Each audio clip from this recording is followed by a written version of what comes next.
macro scale, this is what you get, okay?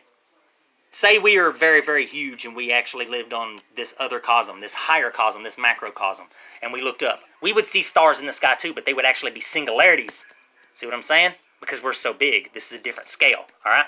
So since our closest star is Proxima Centauri, which is, what, 3.2 light years away, a parsec eon is 3.2 billion light years away. So a parsec eon would be, say, billions or millions of parsec eons away would be the closest singularity to us in our neighborhood. See what I mean?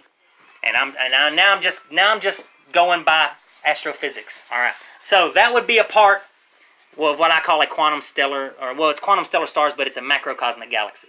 Okay. So these little singularities are stars and part of a macrocosmic galaxy. Okay, in a macrostellar group. Okay, so now you got your macro interstellar group, which are all the neighboring macro galaxies. Okay, which are all basically galaxies composed of singularities that create universes. Okay, so each one of these dots here are literally like a universe.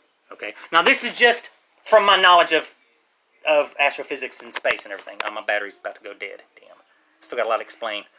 I wanted to explain the Ark of the Covenant, how it works, the pyramids, why they work, how they work, but I got other videos actually that do explain all that. And literally, if people did know this and started doing this, have you ever seen Spider-Man Homecoming? All right, you know how the people were like, man, we can make some cool stuff from all this alien shit? That was an exotic power source, okay?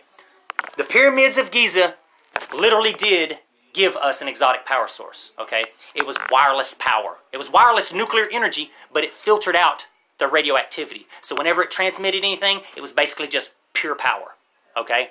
And that's what these people used. They used coils and stuff like that to be gods. They used their knowledge. They used, anti-gravity. How would they use anti-gravity? Well, if you have a coil and you have an EMF field going through that, then you would literally, if it's strong enough, you'd literally be able to part water or push someone over, even pick something up that's very heavy, you know. You could even use sound waves, you know. But you have to understand that there is a God, and the nature of God is Alpha and Omega, and that is nuclear and electric energy. Now, we know all this stuff, but we don't know this stuff. You know what I'm saying? Okay? We know of it, but we don't understand how, why, and where it came from, and what it is. Okay? This is it. I mean, I know it sounds weird. A lot of people are like, oh, damn, that just answered a lot of questions for me. And a lot of people are like, I'm still confused. Well, that's why I was going to publish this manuscript on Amazon. And hopefully, and that's why I'm making YouTube videos too. So whenever it is published, then if someone has any questions, they can get on YouTube. And I'll actually, and if they wanted to know something, if they're worried about something, literally they could message and I'll explain it. Because I don't know what it is or why I understand this stuff so well. But, I mean, I've just been studying it for so long. Literally, I've been studying the Ark of the Covenant since I was 5 years old. I went to church when I was 5 and got obsessed with the Ark of the Covenant. All right? And ever since then, every day, I've either thought of the Ark of the Covenant once or researched it. Okay? Every day. I'm 38 years old. All right? So that's 33 years of obsession with the Ark of the Covenant that has led me to all this. All right. So say you have like the Crab Nebula. All right? Here's a singularity going off, and here's our universe. Okay? We live in a Macro Nova remnant. See what I'm saying?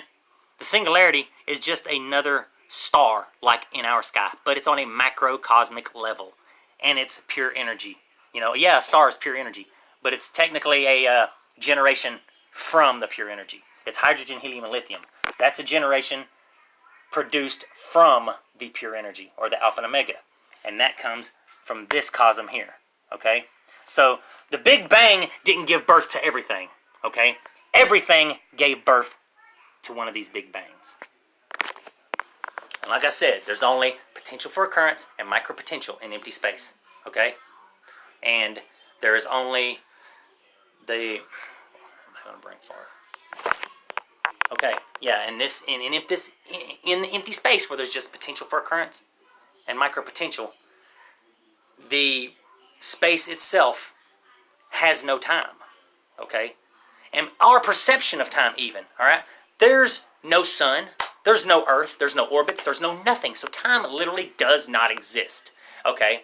If you jump in there and start measuring it and then jump out, The universe literally existed for as long as you were in there to time it. Physicists are putting themselves in the equation. They're not thinking, they're not seeing that's what they're doing, but that's what they're doing. And that's throwing their math off more. See what I'm saying? You can't put yourself in the equation. Okay? You have to consider time did not exist. And it did not exist. You can't say, you can't apply time to something when it didn't exist, or it's going to negate your math. That's why math can't solve everything. Okay? This one guy was telling me, oh yeah, math, there is an equation that'll prove everything and solve everything. No! You have to understand this stuff before you can understand the nature of... Okay, I'm going to put it this way. Numbers verify the information. The philosophy explains and understands the information. Okay? You can have a mechanic and you can have an engineer. One guy can know all the measurements and all the ratios of that engine, but not know how to time it, not know how to take a water pump off and put it on. But a mechanic can probably know literally all of that and not know anything about any of the measurements of the motor. Okay? Because he understands the engine, not the numbers. See what I'm saying? You have to have the philosophy. That's the X factor. Science is the Y factor. You have to have both of them. You have to use both parts of your brain. Neither one by themselves is going to solve anything. You have to have both of them. Okay? You have to have an X factor and a Y factor to actually perpetuate. That's the truth. That is fact on a quantum level. So literally, until you have matter, it's timeless space. You add matter, bam, now you have space-time. All right? So, now you have space-time and matter. All right? This is a little, it's not off point, but it's a little, just a little extra information here. All right, say you got 0 point. All right, point 0. All right? You exist here. When you look, no matter where you look in space, you're only going to see one way flat. Okay? We can only perceive one way flat, two-dimensionally. That's it. So no matter how, now the dimensions in space are spatial dimensions, all right? This is the degree of relative, or the degree of freedom, all right? There's degrees of freedom, all right? That's Metatron's cube or the Higgs field, all right? I'll get to that in a second. All right. Now, you have these dimensions, okay, are points, all right? This is how a possible orbit, like an electron orbit or a planet orbit, there's infinitesimally, there's infinite orbit possibilities, okay, for an electron or a planet, all right? So, when you look one way flat, you're only literally, no matter what way you look, you're only seeing the first dimension.